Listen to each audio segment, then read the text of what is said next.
Araw ng liham ng diborsyo. Shen Hao-Hao, 6 na taon ka ng kasal dito. Wala ka namang nagawa. Ito ang liham ng diborsyo para sa anak ko. Umalis ka na ngayon. 6 na taon ko kayong inalagaan ng buong puso. Tama lang natapusin na ito. Ako si Shen Hao-Hao. Sikat na babae sa nayon.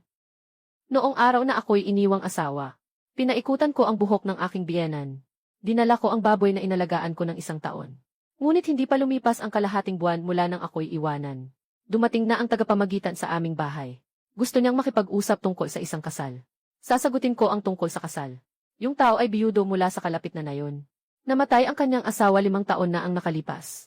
Isa siyang mangangaso. Karaniwan na sa kanya ang hindi umuwi ng bahay sa loob ng 3 o 5 araw. Kapag siya ay pumasok sa bundok, nababahala siya sa kanyang 2 anak na naiwan sa bahay. Kaya't naisip niyang maghanap ng taong makakatulong sa pag-aalaga sa mga bata. Sa kanyang tahanan, sila lamang ang 3, siya at ang 2 anak. Kapag ikinasal ka, ikaw na ang magiging namumuno. Si Wulang ay talagang maalalahanin. Hinding-hindi kanya papayagang magdusa ng kahit kaunting pighati. Sang-ayon ako. Halika, dumaan ka rito. Ito ang taong nabanggit ko sa iyo. Ang pangalan niya ay Song Quan. Napakabait ng tao. Nasaan ang mga magulang mo? Pumasok ka na sa loob at umupo. Ilang balat ng mga ligaw na hayop ang makukuha sa 1 taon? May iba pa bang tao sa bahay? Sa 1 taon, makakakuha ng 3 o 4 na pwesto ng balat ng mga ligaw na hayop. Kung swerte, mas marami pa. May 2 pang bata sa bahay. 1 anak na lalaki, 1 anak na babae. Ano ang karaniwang ginagawa ng mga bata? Si Dalang ay 0 taong gulang na sa taong ito. Minsan ay sumasama siya sa akin sa bundok. 6 year ay bata pa. Ngunit nakakatulong din siya sa mga gawaing bahay. Yixed, mabuti rin iyon. Mag-inuman tayo ng magkasama sa gabi. Taunang kita ng 3 hanggang 4 na daang. Hindi kayang abutin ng karaniwang tao sa nayon. Sa kanyang hitsura, hindi siya mukhang masungit. Simple lang ang pamilya niya. Sobrang nasisiyahan ako sa kasal na ito. Kung ikaw ay mag-aasawa, magkakaroon ka ng tahanan. Huwag mo kaming kalimutan. Ay naku, ang galing uminom ni Ginoong Song. Pagkatapos, ikaw na ang magiging bayaw ko. Huwag kalimutan ang maliit na kapatid kapag may benepisyo. Pumasok ka na, halika at kumain ng kaunting karne. Nanay, mapalad ang kapatid kong babae. Ang taong ito ay nagbibigay pa ng karne sa bata. Bagamat siya ay medyo tanga. Maayos naman siya sa pakikitungo sa iba. Sa mga nakaraang araw, hindi siya nakaligtas sa mga mata ng pamilya niya sa bahay. Hindi magtatagal ay itataboy na ako. Mas mabuti pang magpakasal na lang sa kanya.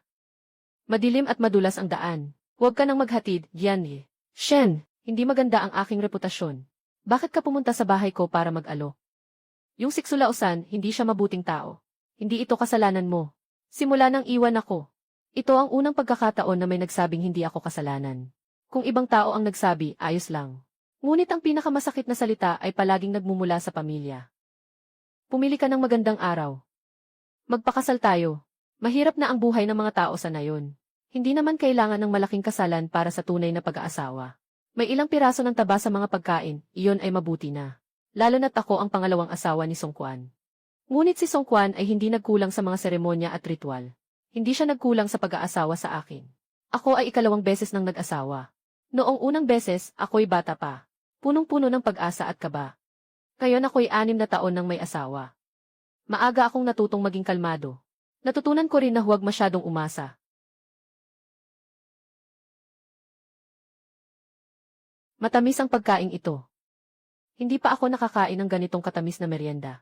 May malasakit talaga ang batang ito. Pagod na si nanay. Tama na muna para sa araw na ito. Bukas, siguradong ipapakita ko sa inyo ng sapat. Isang lalaking malapit ng magtatlumpu. Ay tila may malinaw at maliwanag na aura. Nakakasilaw ba? Wala namang ganitong kaliwanag at tapat na lalaki, mabuti na rin. Ay, gutom ka na siguro buong araw, ano? Sandali lang. Titingnan ko kung anong pagkain ang meron sa kusina. CJ. Pinapakita ni Wulang ang pagmamahal niya sa bagong asawa. Hindi niya pinapayagan ang mga biro sa silid ng kasal. Talagang pinapamper niya ang asawa niya. Nga naman, mukhang mahinhin ang bagong asawa. Hindi ko akalaing ganito kaalaga si Wulang. Binigyan kanya ng mangkok ng noodles. Dito sa atin, kapag may kasal, gumagawa talaga ng noodles. Kumain ka muna ng kaunti. Salamat sa iyo.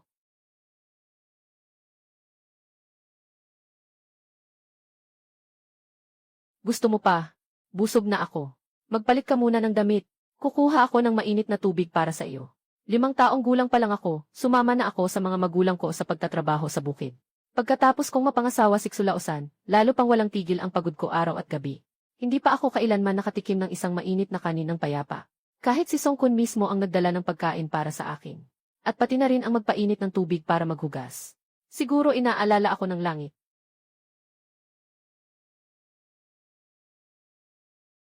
Takot akong masira ang kamay ko dahil sa kalye. Pagkatapos kong maghugas, papalit na ako. Anong iniisip mo? Napaka-emosyonal mong tao. Hindi mukhang isang mga ngaso na matagal nang pumapasok sa gubat. Ito ang unang pagkakataon na may nag-aalaga sa akin, Song Lang. Noong buhay pa ang aking asawang babae. Tuwing umuuwi ako mula sa gubat, siya ang naglilinis ng aking mga paa. Hanggang sa siya'y magkasakit at hindi na bumangon. Doon ko lang nalaman na siya'y labis na nagtatrabaho sa mga gawaing bahay. Pumutok na ang mga paa ko. Mula noon, nangako ako, nagagawin kong mas magaan ang buhay ng asawa ko. Ganito pala iyon. Kahit na umalis na siya, dumating ka, kaya't magiging mabuti rin ako sa iyo. Talaga, ito rin ang unang pagkakataon kong magsuot ng panloob. Sobrang komportable. Mahirap ang pamilya ko. Hindi sila nag-aaksaya ng pera para bumili ng magandang tela para sa panloob. Ngayon, kumuha ka ng napakaraming handog. Kaya't naging mapagbigay ang nanay ko sa pagkakataong ito. Pinayagan akong pumili ng tela. Kaya't pumili ako ng magandang tela. Gumawa ng 2 set ng panloob. Maaari na itong ituring na pasalubong. Mabait ka, ikalawang inang. Sabi ng mga tao sa nayon ang mag-asawa ay nagkakasundo. Ang ugnayang parang isda at tubig ay isang magandang bagay sa mundo. Noon, hindi ko ito naintindihan. Hanggang sa gabing ito, nalaman ko na. Ang tunay na lalaki ay ganito kalambing. Maaari rin akong maging isang mabait at mapagmahal na babae. Tahimik ang bakuran. Paminsan-minsan lang ang huni ng mga ibon. Parang walang naghihintay sa akin para magluto o maglinis. Walang naghihintay sa akin na magpakain ng manok o baboy. Kahit matulog lang ako dito hanggang sa dulo ng panahon. Walang magmumura o mananakit sa akin. Ang lahat ay tila napakaganda. Ikadalawa, ito ang damit na ginawa ko sa mananahi ilang araw na ang nakalipas. Dapat ay akma ito sa iyo. Itong pang-ibabaw na kahoy ay ako mismo ang gumawa. Huwag kang magreklamo, ikadalawa. Salamat, Song Lang. May natirang kanin sa kawali. Kumain ka mamaya. Lalabas lang ako saglit ngayon. Walang nagtanong sa akin na si Xur ay hindi makapagsalita. Sir.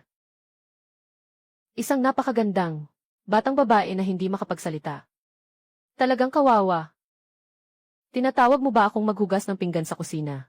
Sige, sabay tayong pumunta.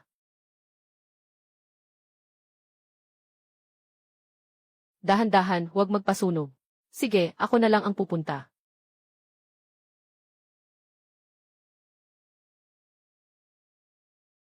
Kumain ka, hati tayo. Nandito ako para sa'yo mula ngayon. Hindi kita papabayaan na magutom.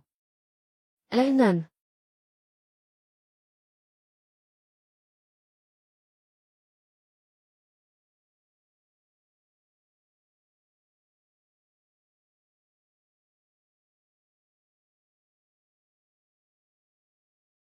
Xue, nagugutom ka ba?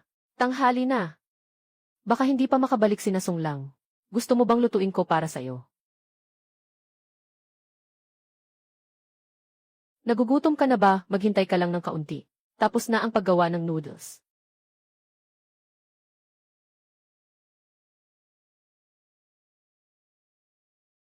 Ito ang maliit na regalo ko para sa'yo. Gusto mo ba? Huwag kang umiyak, dadalhin kita sa bayan balang araw. Ano mang hairband na gusto mo, ibibigay ko sa'yo.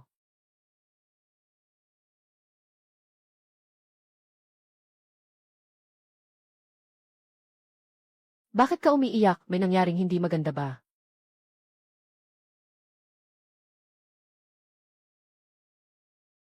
Tinawag ka ni Dalang na ipagpaalam ang iyong ama at si Xur na maghugas ng kamay.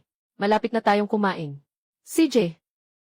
Hindi ko dapat basta-basta kinuha ang bag ng noodles. Ang kabataan sa ganitong edad. Siguradong mahalaga ang kanyang dangal. Salamat sa iyong pagsisikap, ikalawang ina. Sinabi ni Sir na salamat sa iyong regalo. Masaya siya. Si Essence Xer ay mabait na bata. Kahit hindi siya makapagsalita. Matalino naman siya. Sa simpleng galaw at pagbasa ng labi ko, alam na niya ang gusto kong gawin. Napagod ka ngayon, ikalawang ina. Akala ko makakauwi ako ng maaga para tumulong mag-ayos. Pero nasira ang kariton sa kalagitnaan ng daan. Kaya natagalan kami ng kaunti. Ayos lang, sanay na rin naman ako sa ganito. Saka, tinutulungan naman ako ni Xue. Pagkatapos mong kumain, magpahinga ka na. Ako na ang maghugas ng pinggan. Sa mga lalaking nakilala ko, bihira lang ang pumapasok sa kusina. Kahit anong panahon ng taon. Abala o pahinga. Ang mga babae, bukod sa pagtulong sa mga lalaki, hindi pwedeng pabayaan ang mga gawaing bahay. Natutulog ng alas 3, bumangon ng alas 4. Kung hindi masaya ang lalaki, pwede siyang manakit o magalit. Ganito ang buhay na dati kong tinahak. Naghihirap sa mga lalaki. Naghihirap sa mga biyenan.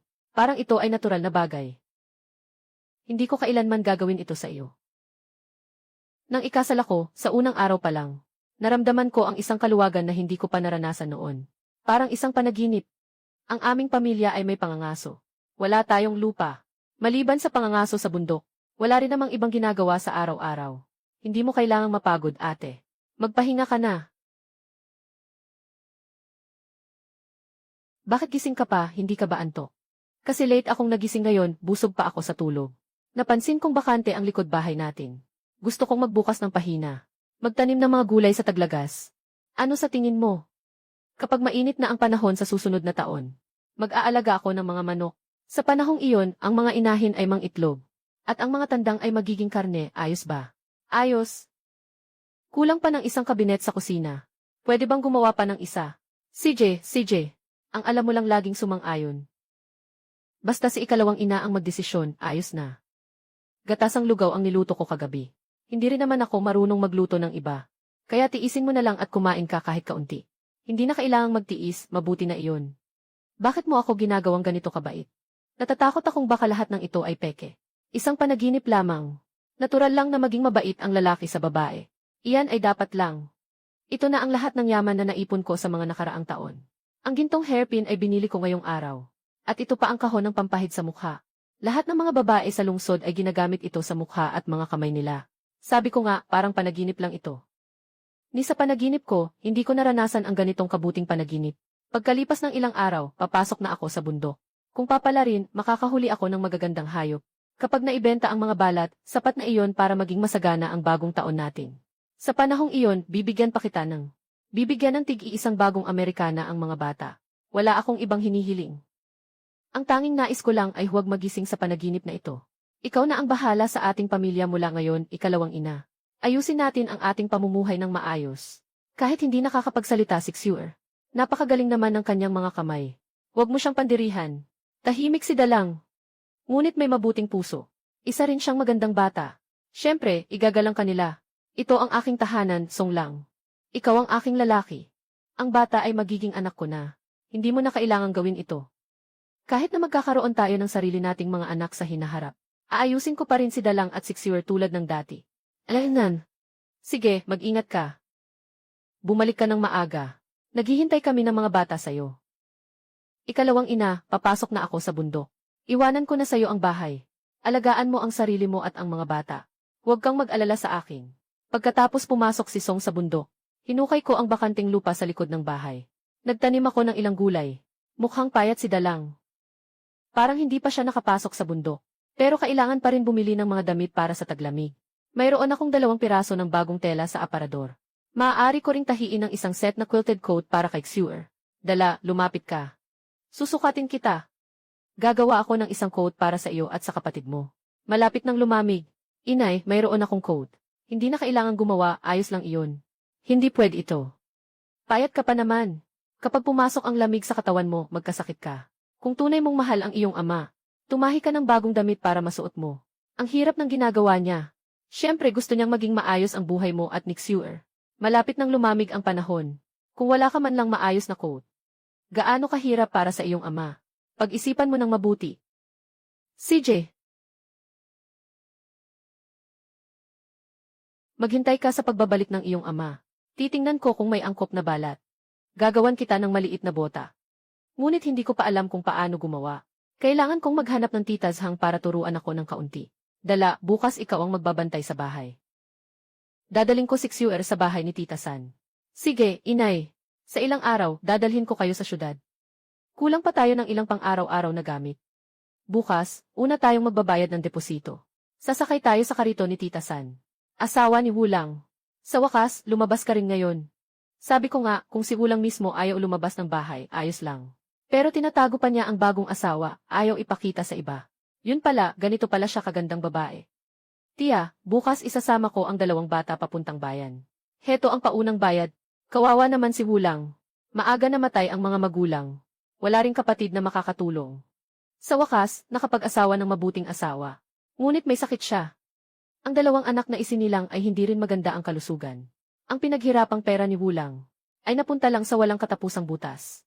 Huwag mo ring sisihin ang tiyahin sa kanyang mga sinasabi. Mas mabuting magtipid sa buhay. Tingnan mo ang mga babae sa Songjiao. Minsan 1 taon lang sila pumapasok sa syudad. Mahal ang mga bagay sa syudad. Kakaumpisa mo lang dito ilang araw. Hindi madali para sa iyo, Wulang. Medyo marami ang sinabi ni Tita San. Nagbibigay ka ba ng babala sa tita? Ginawa ni Song Quan ang lahat ng makakaya niya para gamutin ang ina ni Dalang. Ipinapakita lang nito na isa siyang mabait at tapat na lalaki. Bakit naman sinasabi mong mahina ang katawan ng 2 anak ko? 6 year ay masipag at madiskarte. Si Dalang ay mapagmahal sa magulang. Ang perang pinaghirapan ng kanilang ama. Kung hindi para sa kanila, para kanino pa? Kung hindi na mag-aasawa si Song Quan, sino ang mag-aalaga sa 2 bata? Narinig ko kay Song Quan. Sa mga nakaraang taon, tuwing siya ay umaakyat sa bundok, ipinagkakatiwala niya ang 2 bata sa mga kamag-anak para alagaan. Ngunit ang pag-aalaga ay hindi libre. Bawat pagkakataon, nagbigay siya ng pera. Tingnan mo ang 2 bata. Isa ay may tuyong buhok. Isang payat na tao, ang damit ay parang lumuluwag. Ang mga bata ay suot ang mga damit. Narinig ko na ang mga damit ay tinahi ng mga tiyahin at hipag ng bawat pamilya. Mas mabuti pang ang tiyahin ay tawagin ang sariling ina, at ang mga hipag para magkwenta ng gastos. Nagbigay si Song Quan ng pera, pero ganito niyo inalagaan ang 2 bata. Sigurado akong narinig na ng tiyahin ang aking pangalan. Ngayon, sana ay ipakalat mo ang aking mga sinasabi sa iba't ibang lugar. Ilang pilak ba ang tinanggap ng lahat mula kay Song Quan? At paano ninyo inaalagaan ang 2 bata? Hindi ko na ito pag-uusapan. Sa hinaharap, ang 2 batang ito ay magkakaroon na ng ina. Kung may sinuman na nais pang magsalita ng masama tungkol sa aming pamilya, nang aabuso sa aming kabutihan, hindi talaga pwede yan. Hindi na rin namin kailangang sumakay sa kariton ng baka nyo. Ikaw na babae, ano bang pinagsasabi mo? Halos nakalimutan ko. Sabi ni Song Quan, noong 1 taon nang magpakasal kayo ng inyong bunsong manugang. Nang hiram kayo sa kanya ng 3 layang na pilak. Sa tingin ko, mas maginhawa pa ang buhay nyo kaysa sa amin. Ngayon, ibalik mo na ang perang iyon sa akin. Kailan ako nangutang? Si Song ay tapat at mabait. Ngunit hindi siya tanga. Nasa akin ang mga resibo ng utang ng bawat pamilya. Nakaimbak ang mga ito sa maliit na kahon sa bahay. May mga fingerprint doon mula kay Chasan. Kung hindi siya kikilala, ipapadala ko ito sa mga opisyal. Papasuri ko sa kanila. Kung hindi pupunta si Song Quan, baka nahihiya siya dahil magkamag-anak tayo. Pero wala akong kaugnayan sa inyo. Tita, ibabalik mo ba ang pera? O gusto mo bang dalhin ko bukas ang utang sa hukuman? Ikaw? Hindi ba narinig ng tiyahin na gumagamit ako ng panghiwa ng baboy para tumulong sa pag-aahit ng buhok? Si Wulang, nag-asawa siya ng isang buhay na aswang. Bibilangin ko ang perang ito pag uwi ko. Kung kulang, babalik ako. Mama, pakisuyo, tulungan mo akong ipakalat. Sabihin mo sa mga may utang sa amin na magbayad. Kung talagang mahirap, ayos lang. Kung may pera kayong tinatago at ayaw bayaran, huwag ninyo akong sisihin kung magiging malupit ako. Pagkatapos ng bagong taon, ipapadala ko si Dala kay maestro para mag-aral. Ang utang ninyo sa amin, kailangang bayaran ng buo kahit isang kusing ay wala dapat kulang. Ang pagbabasa ng libro, nagpapaloko ka lang. Akala mo ba kahit sino pwedeng mag-aral? Gaano karaming pera ang kailangan para sa 1 taon ng pag-aaral? Alam mo ba, isang madrasta na nag-aartista na parang totoo at nag-aaral pa. Nanay, hinahanap kita. Gusto mong sabihin na bukas ay hindi tayo pupunta sa bayan. Ibig mong sabihin, hindi ko na kailangang bayaran ang paunang bayad para sa kariton. Hindi, ang gusto kong sabihin ay gusto kong sumama sa inyo. Ngayon, kahit gusto mong pumunta, hindi ka na makakapunta. Nagalit ako kaysa na inay. Huwag kang mag-alala, Sewer. Habang nandito ako, walang mang-aapi sa iyo. At wala nang magsasabing pipi ka. Mamahalin kita. Tulad ng sarili kong anak na babae. Talaga bang ipapadala ako ni nanay sa paaralan? Bakit nga ba totoo? Hindi ba't gusto mong magbasa? Alam mo ba, nanay, kung gaano kalaki ang gasto sa pag-aaral? Talagang malaking halaga iyon. Hindi ko alam. Akala ko, hindi mo na dapat isipin ang mga bagay na ito. Nanay, hindi mo kailangang pagdudahan ang aking intensyon. hindi mo rin kailangang magpasalamat. Kung magaling kang mag-aral, at balang araw ay magkaroon ka ng posisyon sa gobyerno, magbabago ang kapalaran ng pamilya Song. Ang mga anak kong lalaki sa hinaharap ay hindi na rin magiging mga ngaso. Ang kanilang kuya ay magiging isang opisyal. Balang araw, makakapag-aral at makakapaglingkod din sila sa gobyerno. At ang mga anak na babae ay magkakaroon ng mas mataas na katayuan. Mayroon siyang kapatid na opisyal. Siguradong makakapag-asawa siya ng maayos. Paano kung hindi ako magaling sa pag-aaral? Kung sakali, pwede naman akong maging guro balang araw. Kung hindi ako maging opisyal, pwede akong magbukas ng maliit na paaralan dito sa ating bayan. Pagtuturo sa mga bata ng mga pangunahing kaalaman ay maganda rin. Hindi ba sabi mo, kailangan ng maraming pera para mag-aral? Kapag dumating ang panahon, ikaw ang kumita ng pera para sa amin. Siyempre, kung ayaw mong mag-aral, ayos lang. Sige, sumama ka na lang sa iyong ama sa bundok para manghuli. Makatipid ka pa ng kaunting pera. Mas magiging maginhawa ang aking buhay. Aking mahal na anak, ako ay isang madrasta. Wala akong gaanong pasensya. Pag-isipan mo munang mabuti bago mo ako kausapin. Inay, gusto kong mag-aral. Alaynan, sa mga araw na wala si Song Quan, yakap ko si Xiuer. Kinabukasan, hindi kami nakapasok sa bayan. Puno na ang kariton ng mga tao. May ilan na dumarating na nagbabayad. Lahat sila ay nagkukwento ng mga hirap. Parang nakinig ako sa kanila. At naging malambot ang puso ko, parang ayoko nang kunin ang pera. Ang natitirang pamilya ng nanay ay hirap din sa buhay. Baka mas mabuting huwag na lang kunin ang pera. Hintayin na lang natin ang pagbalik ng tatay mo, saka natin pag-usapan. Nga, paano naisip ng tatay mo na magpasulat ng utang? Kahit papaano, nakakabasa siya ng ilang numero. Pero siya ang pinagsulat.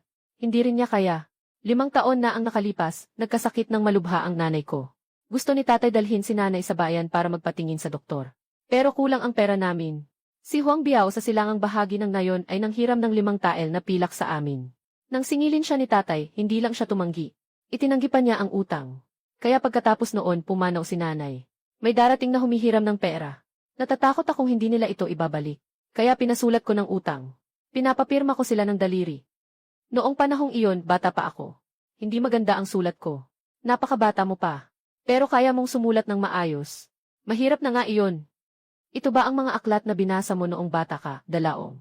Itinuro ito ng aking ina. Narinig na ba ng aking ina ang tungkol sa kaso ng katiwalian ni Yuxiaolin? Ang aking biyenan ay dati ring katiwala sa tahanan ni Yuxiaolin. Nang lumabas ang kaso ng katiwalian ni Yuxiaolin, naging biktima ang aking biyenan at pinugutan ng ulo. Dati siyang personal na katulong ng ikatlong asawa ng pamilya Yu. Mula pagkabata, kasama si Yu Saniang sa pag-aaral ng mga salita. Pagkatapos, ang mga tauhan ng Yu Mansion ay dinala sa kalye para suriin at ibenta. Pumasok ang aking ama sa bayan para magdala ng mga balat. Nakita ang aking ina na kaawa-awa. Kaya't binili niya siya. May ganitong nakaraan pala, Dalang. Ang iyong ina ay isa ring kaawa-awang tao. May ganitong pinagmulan. Bakit hindi ka pinapadala ng tatay mo sa paaralan?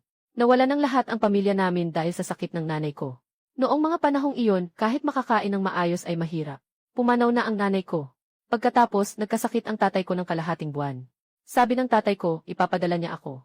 Sabi ko, maghihintay ako hanggang makapag-ipon kami ng pera. Sa paglipas ng panahon, umabot na kami sa ngayon. Hindi ako marunong makipag-usap ng maayos. Lalo na para sa isang kabataang tulad niya. Hindi ko alam kung ano ang sasabihin para maaliw siya. Nawala niya ang kanyang ina. Ano ang masasabi ko para hindi siya malungkot? Walang silbi ang anumang sasabihin. 2 araw pagkatapos, sumakay kami sa kariton ng kalabaw mula sa kalapit na nayon papuntang bayan. Nabili na namin ang mga bagay na kailangan. Dinala ko ulit ang 2 bata sa Wenhua Academy. Narinig ko na ito ang pinakamahusay na akademi sa lungsod. Ang tuition ay 10 leang bawat taon. Kung kailangan ng pagkain at tirahan, dagdag pa ng 5 leang. Kung isasama pa ang pagbibigay ng regalo sa guro tuwing pista. At ang gasto sa papel, tinta at brush. Aabot din ng 30 hanggang 40 leang sa isang taon. Mahal ang 30 higit na dolyar ng ina sa isang taon. Walang takot, kayang suportahan ka ng iyong ama. Ituwid mo ang iyong dibdib at itaas ang iyong ulo. Kailangan may pangarap sa buhay. Kami ng iyong ama ay may mga pangarap pa. Ikaw, isang kabataan. Paano ka naman basta susuko? Ngunit hindi lahat ay karapat-dapat sa akademya. Lalo na sa edad ni Dalang. Kailangan munang suriin bago tanggapin. Hindi ko alam kung ano ang sinusuri ng iba. Nagtanong naman ako. Kailangan bumili ng ilang libro. Bukod pa rito, kailangan din bumili ng panulat, tinta, papel at inkstone. Isang iglap, mahigit 2 leang ang nagastos. Mukhang ang pag-aaral ay talagang mahal. Hindi ito basta-basta mababasa ng sinuman. Talagang magastos ito. Sobrang sakit sa bulsa.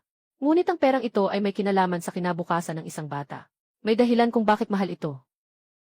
Umalis na ang iyong ama ng 7 araw at hindi pa bumabalik. Wala ring balita. Noong nakaraan, may mga pagkakataong umalis siya ng mahigit 10 araw. Walang dapat ipag-alala, nanay. Walang silbi ang mag-alala.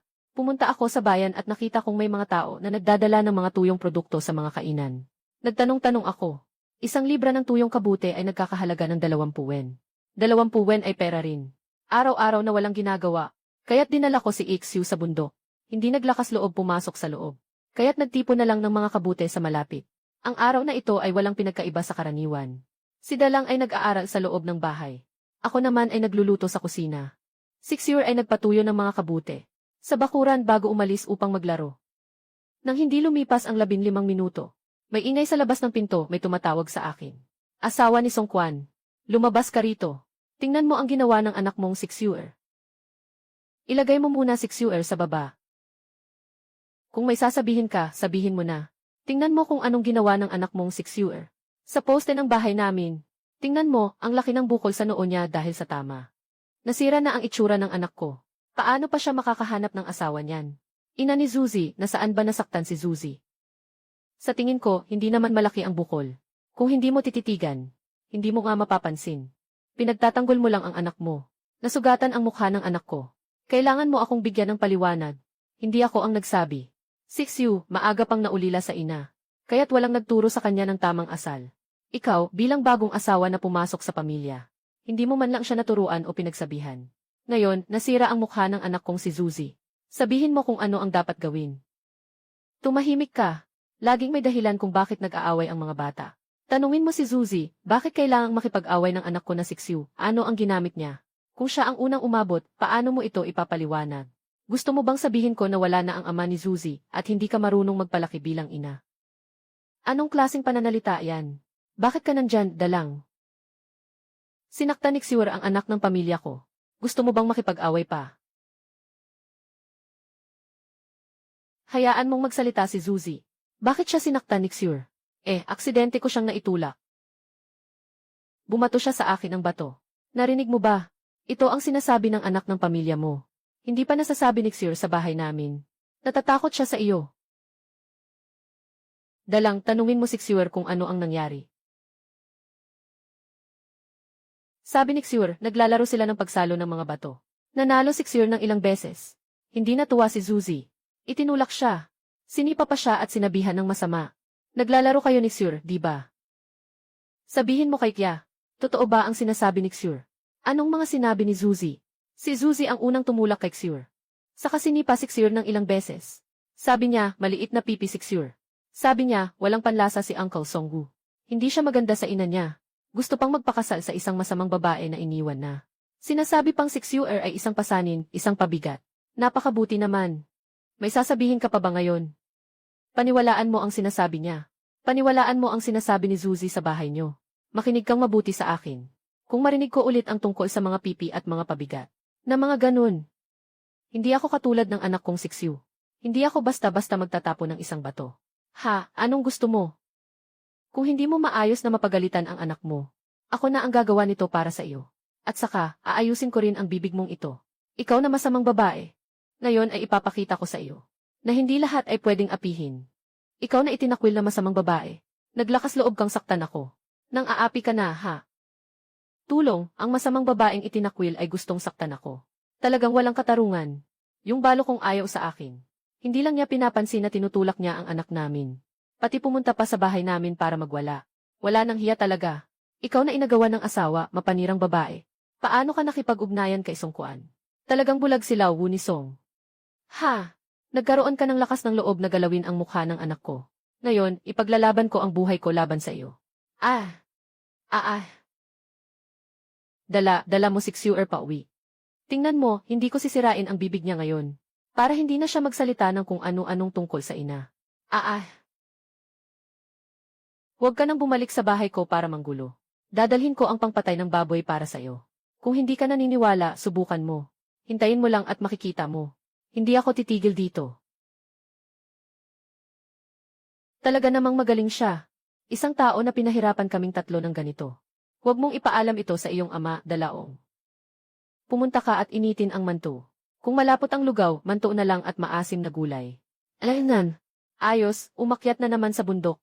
Talagang mabait ang asawa ni Song Dalang. Talagang isang malaking tao ng kabutihan. Ate Wang, Ate Li, kayo rin ba ay namimitas ng kabute? Dalang, kahapon sinabi mo sa akin na huwag makipag-away. Tingnan mo, ngayon nagbago na ang lahat ng tao sa akin. Makitang ang pakikipag-away ay may mga benepisyo din. Inang Li, ang balo, ganitong tao. Aling babae sa nayon ang hindi natatakot sa kanya. Alam mo ba kung paano namatay ang kanyang asawa? Uminom ng alak. Iniwan siya sa bakuran at namatay sa lamig. Masyadong matigas ang puso niya. Paano ka magiging katapat niya? Ano ang gagawin mo kung magkasala ka? Huwag tayong maghanap ng gulo. Ngunit kung may mangyari, hindi tayo pwedeng umatras. Dati walang babae sa bahay. Pinagtitripan kayo niya. Mahirap para sa iyong ama na makipagtalo sa kanya.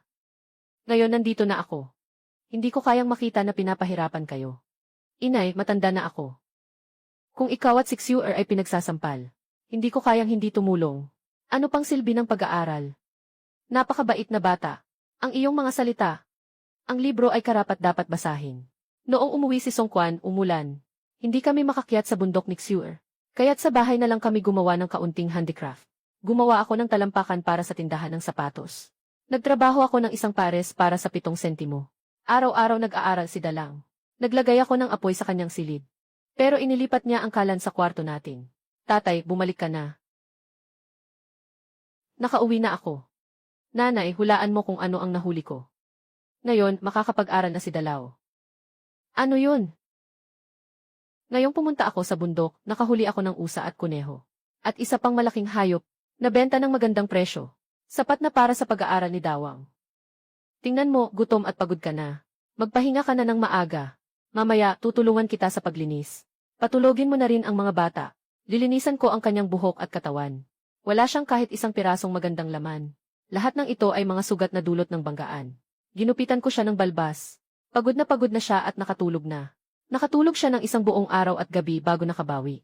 Itong lalaking ito, palaging ganito ang pagsisikap. Aking ikalawang ina, maaga kong dinala ang malaking hayop sa bayan para ibenta. Paano nabenta agad? Hindi pa nga nakabalik sa nayon. Alam mo ba kung magkano ang benta ng isang malaking hayop? Itsat, mga 5 tael ng pilak siguro. Nabenta ng 3,000 tael. Nakausap ko na ang tindahan ng mga balat. Kung may magandang kalakal, magpapadala sila ng tao para dalhin ako sa lungsod sa ibang daan. Kung hindi pumasok sa nayon, kung ibabalik ang biktima sa nayon. Hindi ko alam kung gaano karaming tao ang magiging inggitero. Ang biktima na ito ay ako lang ang nanghuli sa gubat. Walang sinuman ang nagsabi. Ipinakalat ko ang pampatulog sa daan nito habang ito'y naghahanap ng pagkain. Nakita kong kumain ito at malayo akong sumunod. Kumain ito ng pampatulog at pumasok sa lungga upang matulog. Naghukay ako ng bitag sa bibig ng lungga. Pumasok ulit ng tahimik sa lungga para kunin ang kutsilyo at itaga ito sa puso. Ang biktima ay nasaktan at nagising. Kung hindi ako nakaiwas ng mabilis, isang kamay niya ay tumama na sa likod ko. Hindi siya makatiis sa sakit. Tumakbo siya palabas ng lungga. Nahulog siya sa bitag na inihanda ko. Nasaksak siya ng matalim na talim mula sa magkabilang panig. Kaya niya itong patayin ng walang ingay. Ayos lang kung ganon. Sa tingin mo ba masyado akong makasarili? Song Quan, sabi nga ng mga banal, ang tao ay hindi para sa sarili. Sumpa ng langit at lupa. Kung ganyan ka, mas nagiging totoo ka. Ang napangasawa kong lalaki ay matalino at matatag. Naiintindihan ang mga tao at ang mundo. Masaya na ako, hindi ko na kailangan pa. Inay, may isang bagay akong hindi kailanman naglakas loob na sabihin sa iyo. Ngayon, sa wakas, maaari ko na itong sabihin. Nangako ako kay Dalang na ipapadala ko siya sa paaralan. Ngayon, mayroon na tayong pera. Pagkatapos ng bagong taon, nais kong ipadala siya. Ang pagtuturo ay hindi mura. Mukhang hindi sapat ang 3,000 layang na ito. Pero huwag kang mag-alala. Sakto ang edad ko. Babalik ako sa bundok ng maraming beses. Hindi kita papayagang magdusa kasama ko. Sa ngayon, ang buhay ko ay ang pinakamahusay na buhay na maaari kong isipin. Ang pagkakataon mong makahuli ng hayop ay talagang swerte lang. Ang tunay na sitwasyon ay tiyak na mas delikado kaysa sa sinasabi mo. Na libo-libong beses pa. Hindi ko kailangan ng marangyang buhay. Dahil ikaw ay nag-asawa sa akin. Ako ay bahagi na ng iyo. Hindi naman ako pwedeng magpahinga lang araw-araw, di ba? Matalino at masipag ang aking asawa. Kung siya ay handang mag-aral, bilang mga magulang, wala namang dahilan para humadlang. Naisip ko na. Tayo ay mga mangangaso. Wala tayong lupa sa nayon. Kung mag-aaral si Dalang, kailangan niyang matulog sa paaralan. Ang pagkain at inumin ay gastos din. Ang naisip ko ay, pagkatapos ng taon, pupunta ako sa lungsod para maghanap ng trabaho. Tapos magrenta ng bahay. Para maalagaan si Dalao ng malapit. Hindi mo na kailangang magpuyat pa. Niyang, maaari ba akong mag-isip muna?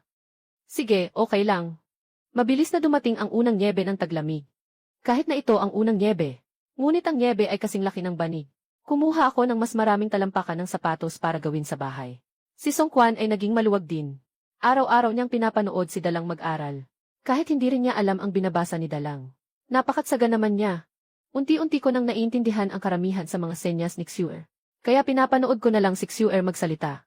Karaniwan lang ang mga araw. Pero ang pinakamahirap makuha ay ang pagiging karaniwan. Hindi gaanong tumutubo ang buhok ni Xuer. Nababahala ako. Kaya sumama ako kay Song Kwan papuntang bayan.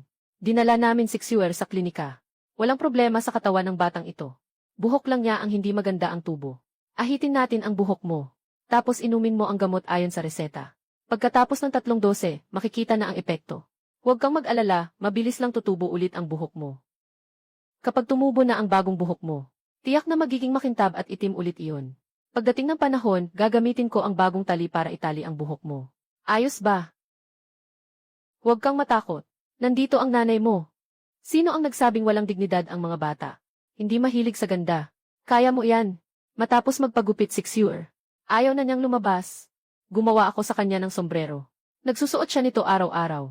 Kahit natutulog, hindi niya ito inaalis. Mabilis lumaki ang buhok ni Xuer. Bago magpasko, pwede na siyang lumabas. Araw-araw, ipinapakita niya sa akin na gusto niyang lumabas para mamili ng mga pangpasko. Mabilis na dumating ang Pasko. Lahat ng bahay ay naghahanda ng mga pangpasko at karne. Ayos, para sa mga bata, magdiwang ng bagong taon. Talagang may malasakit si Song. Hindi lang siya bumili para sa pamilya. Bumili rin siya ng candy at pakwan para sa pamilya ng aking ina. Bumili pa siya ng 0 kilo ng baboy. Kasama namin ang 2 bata. Ay naku, talagang magaling itong son-in-law na si Song. Hahaha, totoo yan. Ang manugang ni Song ay may kakayahan. Mukhang hindi kaunti ang magagandang nahuli ni Curie. Inaasahan mo ang labis, nanay. Karaniwan lang na mga hayop ang nahuli. Ayaw mo pang sabihin ang totoo sa nanay. Ang sinasabi ko ay totoo. Nanay, talagang masunurin ang aking nakatatandang kapatid na babae. Maganda rin ang kanyang napangasawa. Tingnan mo ang karangyaan. Talagang napakapalad. Hindi ako nagkamali sa pagpili. Noon pa man, alam kong hindi magkakamali si Song Kwan. Totoo na maganda ang muling pag-aasawa. Totoo rin na siya'y mapalad. Pero ang pagiging mabait sa magulang, hindi ganoon katotoo. 5 kaming magkakapatid sa pamilya namin. 4 kaming magkakapatid na babae. At 1 nakababatang kapatid. Lahat ng mabibigat na gawain sa bahay ay kami ng mga kapatid na babae ang gumagawa. Tuwing Pasko at mga pista, ang mga nakababatang kapatid ang kumakain ng masarap at nagsusuot ng magaganda. Kami nga, wala pang karapatang kumain ng natira. Dahil ang natira ay para sa tatay. Pagdating ng panahon ng pag-aasawa, kailangan lang may maihandang dote. Hindi man lang tinanong ng mga magulang ko kung ano ang kanyang ugali. Basta't nagdesisyon silang ipakasal ang anak na babae. Ang ate ko ay pinakasalan ang isang tulisan. Pagkatapos ng 2 taon, wala nang balita. Hindi man lang naisip na hanapin ang ate ko. Maganda ang pangangatawan ng pangalawang ate ko. Kaya't pinakasalan niya ang isang 60 taong gulang na mayaman at naging pangalawang asawa. Pagkatapos ng 2 taon sa kanya, namamatay sa sakit ang mayamang iyon. Ang pangalawa kong ate ay nagbantay sa anak niya at namuhay ng mahirap dahil sa galit sa puso. Hindi na siya bumalik sa pamilya. Mas mabuti ang lagay ng pangatlo kong ate. Nag-asawa siya ng ulila mula sa aming nayon. Kahit mahirap ang kanilang pamilya, pero malakas siya. Ang bayaw kong pangatlo ay tahimik. Bawat taon, bukod sa pag-aalaga ng ilang ektarya nilang lupa, tumutulong din sila sa pamilya ng asawa. Kahit na ganoon, hindi pa rin sila nakakatanggap ng magandang pakikitungo mula sa pamilya. Hindi ako magpapakasal kay Xulaosan na walang matinong trabaho. Magnanakaw pa ang kamay niya. Ayos lang na tamad. Marami ang dote na ibinigay ng pamilya Xu. Magpakasal ka na lang. Walang kailangan na alalahanin sa bahay. Sino mang pakasalan ng isang babae, pakasalan na rin. Makakakuha ka pa ng kaunting pera para sa pamilya. Biyaya mo na rin yan. Nagsimula akong magpakasal kay Xulaosan noong 16 ako.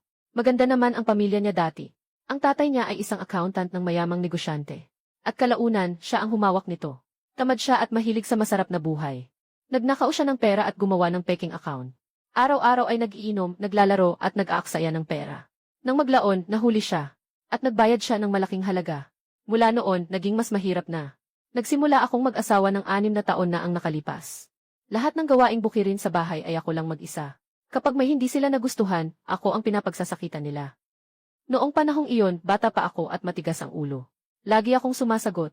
Si Nanay Niksulaosan ay parati akong pinaparusahan at pinapahirapan sa iba't ibang dahilan. Walang silbi ang mga bagay na iyon. Nilalaki nga hindi mo mapigilan. Ni hindi ka pa makapanganak.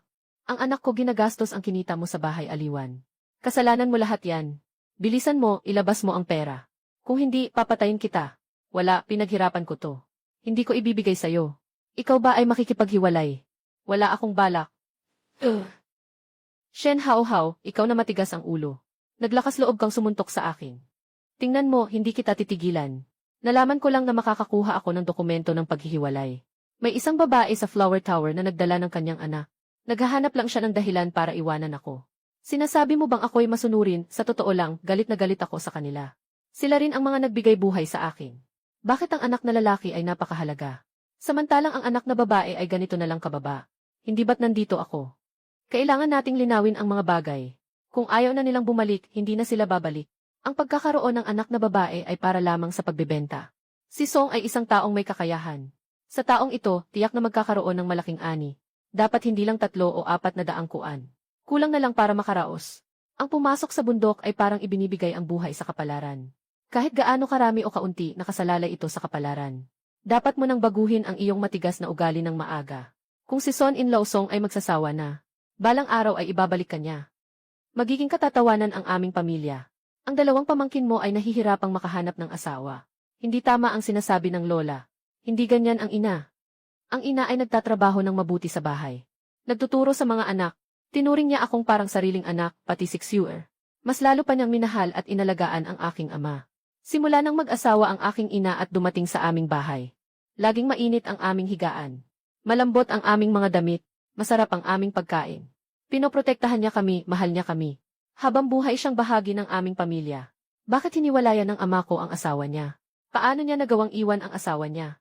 Ang mga taong hindi nagmamalasakit sa akin. Hindi ko sila dapat ikalungkot kahit kaunti. Ang mga bagay ko, syempre ibibigay ko lang sa mga karapat-dapat. Dumiretso kami sa bahay ni ate. Iniwan namin lahat ng gamit sa kanila. Mahirap ang kapalaran ng pangatlong kapatid. Masyadong tapat ang mag-asawa. Hindi nakaranas ng saya. Laging pinapahirapan ng iba. Noong bata pa ako, siya ang nag-alaga sa akin. Lagi kong dala-dala ang damdaming iyon. Medyo kuripot si ikalawang ina. Saan ako naging kuripot? Ang mga bagay ko ay mas mahalaga kapag ibinigay kay ate. Si ikalawang ina ay laging tama. Maligayang bagong taon po, itay at inay. Naway magtagal ang inyong pagmamahalan. Tinatanggap ko ang inyong biyaya. Halika, kunin mo ang pulang sobre. Itay, inay, huwag po kayong mag-alala. Mag-aaral po akong mabuti. Biyaya. Pagsusulit sa kayamanan biyaya. Iyan ang iyong pamasko, ikalawang ina. Sinasabi ng Buddha na ang Siyam ay bumabalik sa katotohanan. Sinabi ni Dalang na ang Siyam ay katumbas ng pangmatagalan. Wala na akong ibang hiling. Nais ko lamang na tayo'y magtagal, mas matagal pa. Sa kabuuan, ang Siyam ay magandang numero. Huwag mong isipin na kaunti lang ito. Alainan. Nga. Kung makakasama tayo ng matagal hanggang sa pagtanda, walang mas hihigit pa rito. Nanay, tingnan mo kung gaano kaganda ang buhay na ito. Buti na lang at pinakasalan ko si ikalawang ina. Kaya nagkaroon kami ng tahanan ng mga bata. Buti na lang at nakilala ko kayo. Doon ko lang naramdaman na may pamilya ako. Pagkatapos ng bagong taon pagsimula ng tagsibol, lumipat kami ng buong pamilya sa lungsod. Nangupahan kami ng isang bakuran sa lungsod. Nanay, sa harap ng bakuran ay may tindahan. Sa likod, may 3 silid at isang maliit na kusina. Sa likod ng bakuran, may taniman ng gulay. Balak kong magtayo ng tindahan ng balat. Kilala ko ang mga ngaso, basta't makatarungan ang presyo. Siyempre, hindi magiging mahirap ang negosyo. Tuwing panahon, kailangan ni Song na dalhin ang balat sa kabisera. At mula sa kabisera, nagdadala siya ng tela at bagong estilo ng damit. Pumapasok si Dalang sa paaralan araw-araw para mag-aral at sumulat. Natuto rin akong bumasa.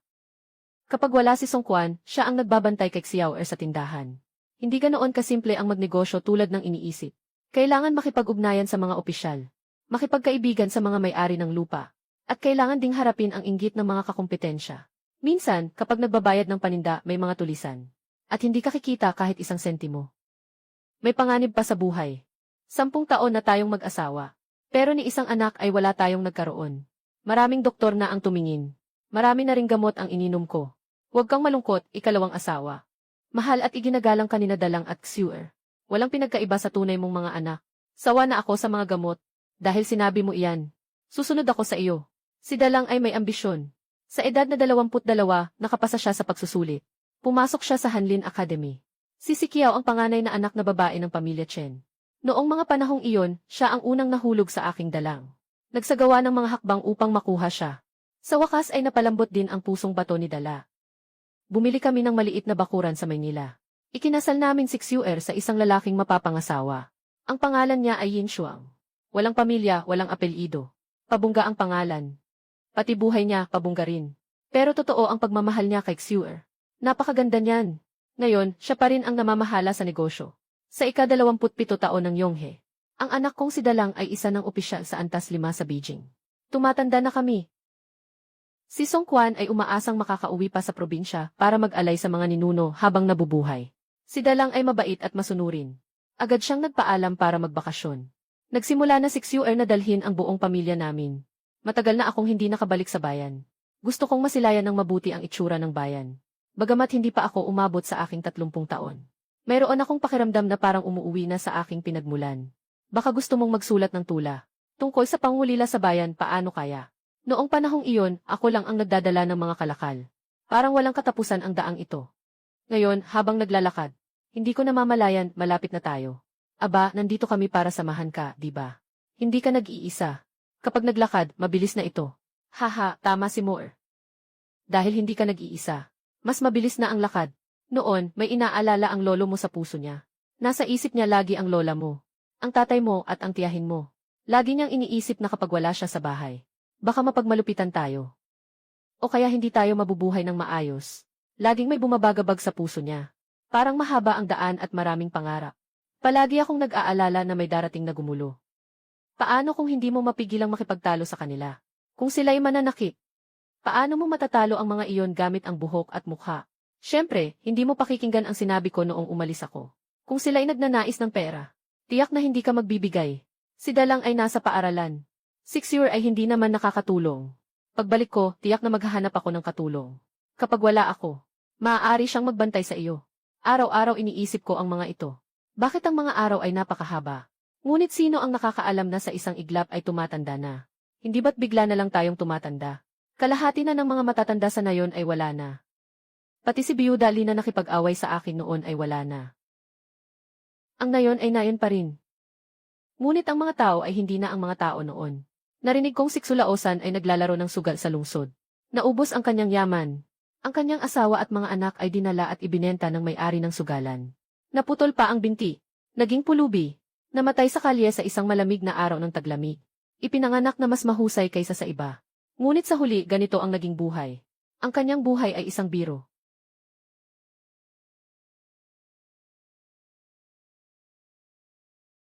Bukas ay aalis na ako pabalik. Dadalahin kita sa isang lugar. Paano mo nalaman dito? Nag-aalay ako ng papel para kay Dalang at sa kanyang ina. Mula rito, mas maikli ang daan. Tuwing dumadaan ako rito, laging may tao na nag-uukit ng lupa sa tabi ng bukirin. Sa hindi nagtagal, may nahuhukay na garapon. Pagkatapos, nagtatapon sila ng ilang barya dito. Nakita ko na ang nag-aalay ng papel na pera para sa mga patay. Pero hindi ko pa kailanman nakita na may nag-aabot ng totoong baryang tanso. Kaya na-curious ako at gusto kong makita. Kaya umupo ako dito sa pilapil at nakinig. Tuwing ganoon, inilalabas niya ang pera at binibilang ito. Tapos, minumura niya ang mga tao.